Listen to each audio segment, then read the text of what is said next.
حضرت علی اصغر کی شہادت کا واقعہ کربلا کا ایک نہایت دل دہلا دینے والا، رنج و غم سے بھرپور اور دل کو چیر دینے والا منظر ہے۔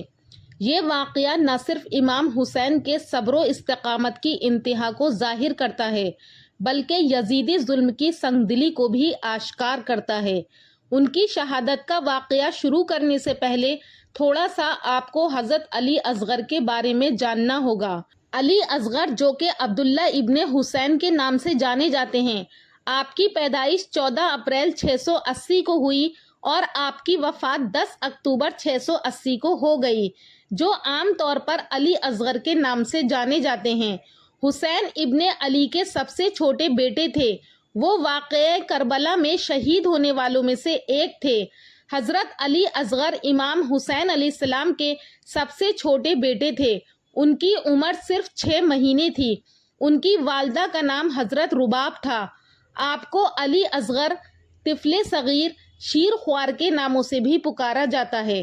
حضرت علی اصغر کربلا کے ایک درخشاں چہرے، مظلومیت کی سب سے مظلوم سند اور شہادت کا معتبر ترین زاویہ ہیں۔ تاریخ نے آپ سے زیادہ مظلوم شہادت کسی کی بھی نہیں دیکھی۔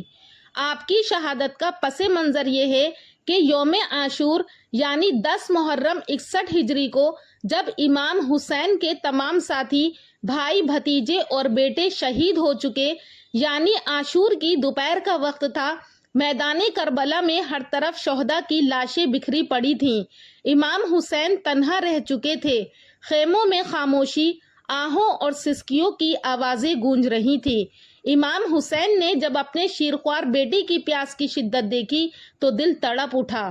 حضرت علی اصغر کی زبان خشک ہو چکی تھی، آنکھیں نیم وا تھیں اور وہ ماں کی گود میں بلک رہے تھے۔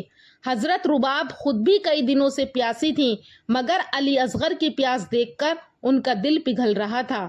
امام حسین نے حضرت علی اصغر کو اپنی گود میں اٹھایا، ان کے منہ کو چوم کر آنکھوں سے لگا لیا اور خیمے سے نکل کر دشمنوں کی طرف یعنی میدان کربلا کی طرف بڑھے۔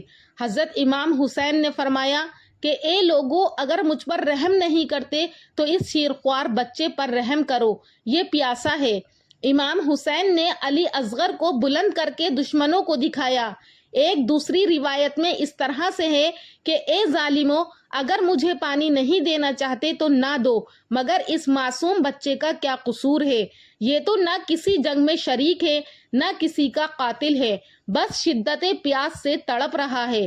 امام حسین نے بچے کو بلند کر کے یوں دکھایا جیسے گواہی دے رہے ہوں کہ اے اہل کربلا، تم نے ایک پیاسے شیرخوار پر بھی رحم نہ کیا۔ کچھ روایتوں میں آتا ہے کہ یزیدی لشکر کے کچھ لوگ نرم پڑنے لگے۔ لشکر یزید کے سپہ سالار عمرو بن سعد نے جب یہ منظر دیکھا کہ لوگ نرم پڑنے لگے تو فوراً اس کے اشارے پر حرملہ بن کاہل اسدی نے اپنے کمان سے سب سے زیادہ ظالم تیر کھینچا، ایسا تیر جو 3 نوکوں والا تھا۔ تیر چلایا گیا اور وہ سیدھا حضرت علی اصغر کے گلے پر لگا۔ امام حسین کی گود میں ان کا 6 مہینے کا جگر گوشہ تڑپ کر شہید ہو گیا۔ اس منظر کو دیکھ کر زمین و آسمان، فرشتے، جنات اور حتیٰ کہ کائنات کا ذرہ ذرہ اشکبار ہو گیا۔ وہ تیر اتنی شدت سے لگا کہ حضرت علی اصغر نے تڑپ کر اپنی جان دے دی۔ امام حسین نے اس چھوٹے سے معصوم بچے کے جسم سے تیر نکالا اور آسمان کی طرف خون اچھالا، لیکن روایت ہے کہ زمین نے بھی اس خون کو قبول نہ کیا۔ پھر امام حسین نے علی اصغر کو لے جا کر خیمے کے پیچھے ایک چھوٹا سا قبر نما گڑھا کھودا اور اپنے ہاتھوں سے دفن کیا۔ کسی باپ کا اپنے شیرخوار بچے کو اس حال میں دفن کرنا انسانی برداشت سے باہر ہے۔ جب حضرت علی اصغر کی شہادت کی خبر خیمے میں پہنچی تو حضرت رباب کی آہوازاری سن کر اہل بیت کے دل پھٹنے لگے۔ سامعین، کربلا میں شہید ہونے والے بچے سے لے کر بڑے تک کی شہادت سے ہمیں بہت کچھ سیکھنے کو ملتا ہے۔ کربلا کے واقعات محض داستان نہیں بلکہ ان سے ہمیں سبق حاصل کرنا چاہیے اور اپنے بچوں کو بھی ان سے ملنے والے سبق اور نصیحتوں کے بارے میں بتانا چاہیے کہ چھوٹے بچے کو قربان کر کے بھی امام حسین نے ظلم کے سامنے جھکنے سے انکار کیا۔ حضرت علی اصغر کی شہادت امام حسین کے صبر کی انتہا کو ظاہر کرتی ہے۔ ہمیں بھی ہر مصیبت پر اور ہر حال میں اللہ کا شکر ادا کرنا چاہیے اور مصیبتوں پر صبر کرنا چاہیے۔ ایک شیر خوار بچے پر تیر چلانا اس بات کا ثبوت ہے کہ یزیدی لشکر انسانیت سے خالی تھا، اور ہمیں بے گناہوں پر ظلم نہیں کرنا چاہیے اور معصوم لوگوں پر ظلم کرنے سے بچنا چاہیے۔ وہ ننھا شہید ہمیں صبر، قربانی اور باطل کے سامنے ڈٹ جانے کا پیغام دے گیا۔ اللہ پاک سے دعا ہے کہ اللہ پاک ہمیں بھی صبر، قربانی اور باطل کے سامنے ڈٹے رہنے والا بنائے، ظلم کے خلاف ہم لوگ آواز اٹھانے والے بنے۔ حضرت امام حسین اور ان کے ساتھیوں نے میدان کربلا میں بھی اپنی نماز کو قضا ہونے نہیں دیا۔ اللہ پاک سے دعا ہے کہ اللہ پاک ہمیں بھی اپنی نمازوں پر پابندی کرنے والا بنائے۔ اہل بیت کی شہزادیاں میدان کربلا میں بھی پردے میں رہیں۔ اللہ پاک سے دعا ہے کہ اللہ پاک ہمیں بھی پردہ کرنے والا بنائے۔